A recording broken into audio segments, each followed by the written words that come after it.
super loud, but nothing. Wants to get out. Fingers crossed it's just a dry membrane that's holding him back. You're drying, buddy. I'd be more inclined to put him in the hatcher while he's doing that, just because I feel like if we don't rip off that yolk or anything like that, with them doing it, they will. Of the eggs that are laid, there's only about a 25% success rate of it going into a full-grown chick and then turning into a penguin. But you never really know what lies inside the egg until the egg comes apart. We did not see any progress the next morning, so they decided to assist hatch, where that's where we would break the shell completely off and then pull the chick out and then give it to the parents if all looks well. However, when he hatched, his yolk sac was still exposed from his stomach. We knew immediately that it wasn't going to be a simple assist hatch and place with the parents. So that kind of changed things, whereas before this was just trying to extract him from the egg, we suddenly realized that he had, blood vessels that were going to potentially be disrupted if we continued with this without intervening. As we were able to clear that off, we saw that not only was there this blood vessels that were going from the chick to the yolk, but there was also some loops of small intestines that had gone out through the umbilicus, basically the equivalent of your belly button, and was sitting outside of his body. This isn't necessarily an abnormal thing for them as they're developing. As they get to the point of hatching, there are certain biological processes that help to both draw the yolk and any intestines that were floating around inside of the chick. But obviously for this one, things were a little disrupted. It looked pretty grim. We were hopeful, but cautiously so.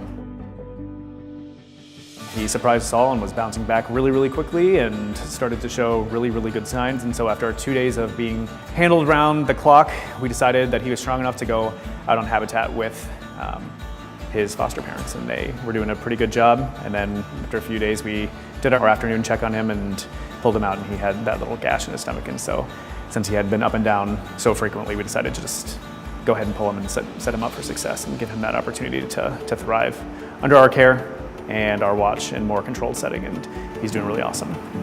Hey, Nugget. Hi. Hi. He's now eating every 3 hours, about 9% of his body weight, and then between those he's eating solid pieces of fish. So he's taking it down really, really well. He's learning. His response to us seems really positive thus far. How you doing? Hi. You hungry? So just trying to stimulate his feed response. He'll open his mouth a little bit on his own. And I can put the fish inside. There we go. Good boy. Or girl. So we don't know what you are yet, huh?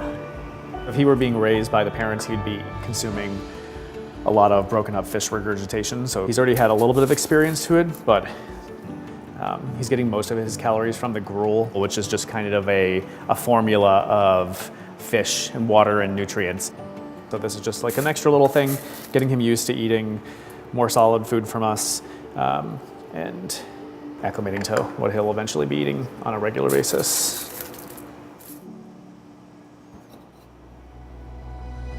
We have found that his legs are kind of splayed out a little bit, which is not uncommon for birds that are hand raised. They're not moving around necessarily as much in the nest, and because they're kind of flat and as their bellies begin to grow, it's not uncommon for those legs to splay. So what we've done is taken some vet wrap and just kind of put them together a little bit where we would like to see them go. He's got those on, and we'll check periodically and see how he's doing. And there's already been a little bit of an improvement from yesterday to today. So it seems to be working, but their bodies are pretty malleable at this point, so we can go ahead and fix them up. Yeah, move around, kiddo.